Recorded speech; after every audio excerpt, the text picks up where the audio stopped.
Hola, buenas tardes, Facultad de Derecho y bueno, a todos los que regularmente nos visitan en este proyecto Grado Cero, Ilucio y Jurídica.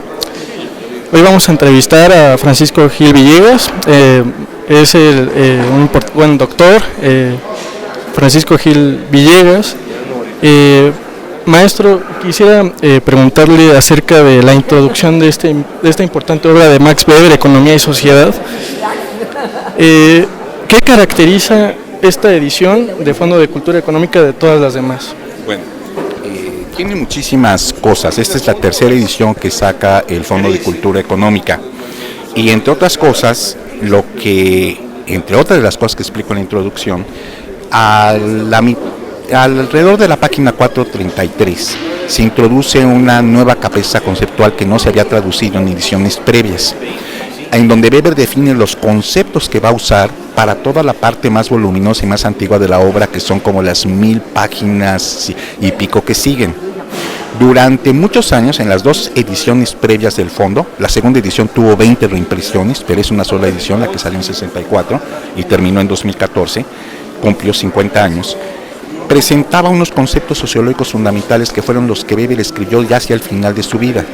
Esos pueden servir para las primeras 250 páginas de la antigua edición, pero a partir de ahí, Weber utiliza otros conceptos. Entonces, por primera vez se traduce esa cabeza conceptual, se eliminan algunos textos que los propios alemanes han dicho que no forma parte de Economía y Sociedad y que estaban en la segunda edición, que se van a publicar de manera independiente, y se publica en su lugar la traducción de dos nuevos apéndices que hay en esta obra.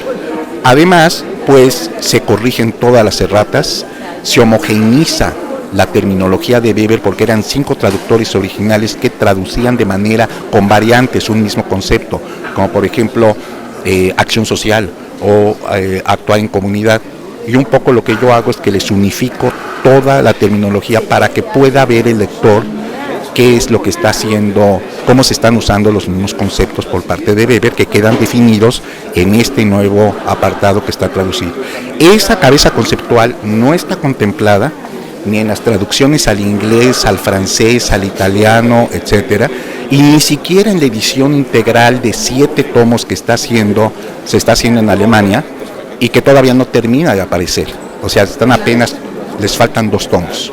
En cambio, aquí ya en México y en el mundo de habla hispana se tiene por primera vez el acceso a un texto que va a poder leer con ventajas editoriales frente a cualquier otra edición que haya de Economía y Sociedad en cualquier otra parte del mundo, porque trae una serie de notas y un aparato crítico que también lo enriquece muchísimo. Le voy a poner una analogía que puso un exalumno mío que da clases, que es profesor en la UAM Azcapotzalco. Dice, yo hice una edición también crítica de la ética protestante, y entonces en la ética protestante lo que ella me decía es que antes de mi edición parecía que era un camino de terracería con lo que tenían que trabajar los estudiantes, y ahora tiene una autopista. Ese es el objetivo también de esta edición, que del camino en terracería con erratas, dificultades, sin explicaciones que existía antes, ahora tengan una autopista para que con las notas y las nuevas traducciones se puedan orientar para que puedan estudiarlo y entenderlo mejor. Entonces, bueno, también quisiera preguntarle un poco, por ejemplo, usted menciona en la introducción que en esta edición se toma en cuenta la primera edición de Marian Weber, ¿no? Perdón. Sí. Fíjese, los alemanes que emigraban a Estados Unidos cambiaban su nombre de Weber a Weber. Es como la web, que es la red de internet.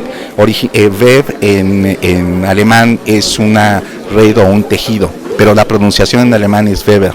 Ajá, sí. En ese sentido, en esta edición se toma esa primera edición. Siguiendo observaciones de los propios alemanes, dijeron, bueno, yo le expliqué platiqué con los editores de la Gesamtausgabe, y ellos me dijeron, no sabíamos que en México tenían traducción de 2 ediciones. Tenemos la del 22, que es la primera, y la del 56, que es la cuarta, que es la que todo el mundo conoce.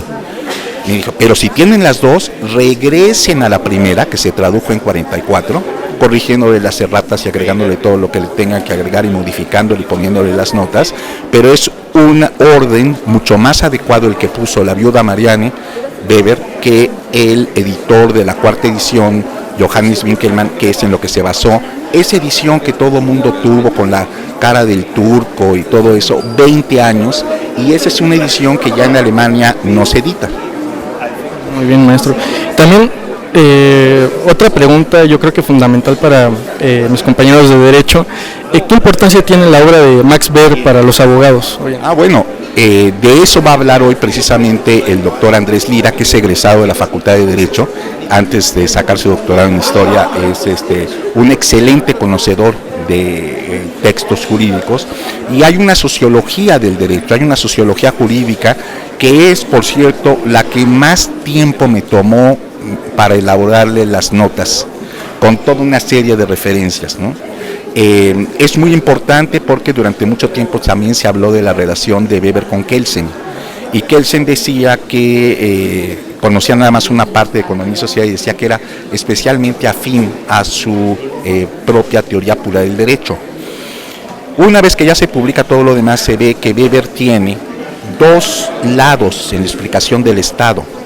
Por eso Weber no puede defender una identidad de Estado y Derecho como lo hace Kelsen, sino que él dice que el Estado tiene una vertiente sociológica y una vertiente jurídica. La vertiente jurídica es el de las normas, de lo que debe ser, pero eso no es nada más el Estado. El Estado también tiene que explicarse en cómo funciona realmente, incluso a veces al margen del orden jurídico. En ese sentido también, por ejemplo, creo que en una parte de la introducción usted menciona que Kelsen toma al Estado como si fuera un tipo ideal. No sé si nos podría aclarar este concepto de tipo ideal dentro. No, es que en Weber es nada más una categoría metodológica, es una construcción que hace el investigador para después observar la realidad, y el proceso de la investigación va a ser justamente encontrar todas esas cosas que se separan del elemento conceptual, pero no es normativo. Lo ideal en Weber es metodológico, conceptual, no es normativo.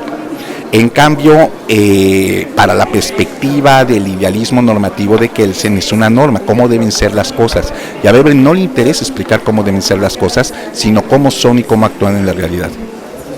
Muy bien. Y, por ejemplo, también para quienes somos inexpertos en la obra de Weber, ¿usted qué libros recomendaría antes de leer Economía o Sociedad? O si usted recomendaría primero leer Economía o Sociedad para después abordar otro.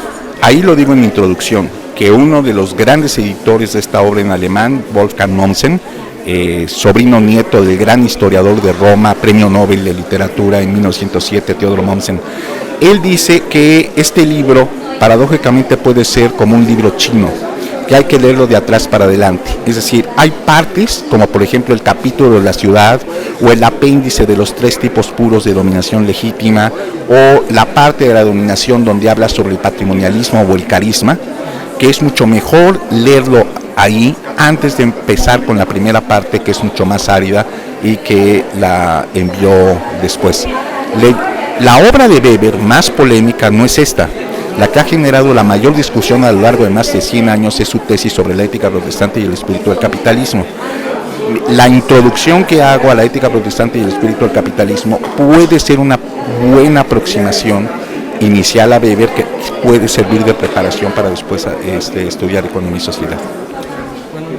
Yo creo que también cabría mencionar, preguntarle, por ejemplo, a mí, cuando leí la parte introductoria y después investigar un poco después la obra de Weber, ¿Weber tiene alguna relación con Marx? Sí, bueno, no se conocieron personalmente, pero Weber tuvo en su época de formación como economista una fuerte influencia de Marx.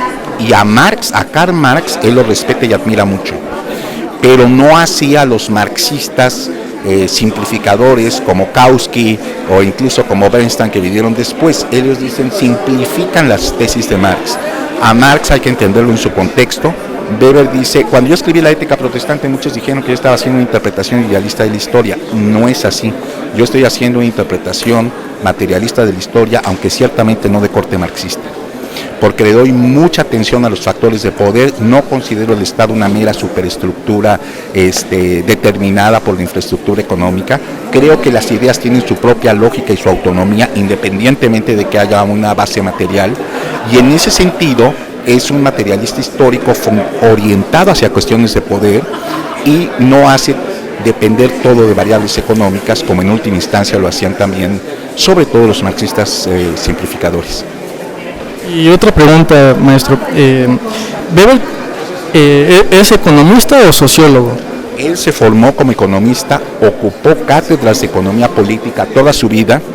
Él dijo que la sociología tenía que ser una especie de posgrado, que no era bueno formar en licenciatura, sino que de primero que se formaran como juristas, como historiadores, como filósofos, como economistas, y después llegaran a la sociología. Por eso en la nota preliminar de Medina Chavarría ya aclaro esas cosas. ya ahí vamos, José Luis, muy bien. Bueno, muchas gracias, maestro, de parte de Proyecto Grado Cero. Ya alguien me habló de la Facultad de Derecho antes de que apareciera este libro, para decirme que quería que hiciéramos una presentación en la Facultad de Derecho de la UNAM, lo cual para mí será un enorme placer, porque evidentemente tiene mucho que aportar para el análisis jurídico. Muchas gracias, maestro.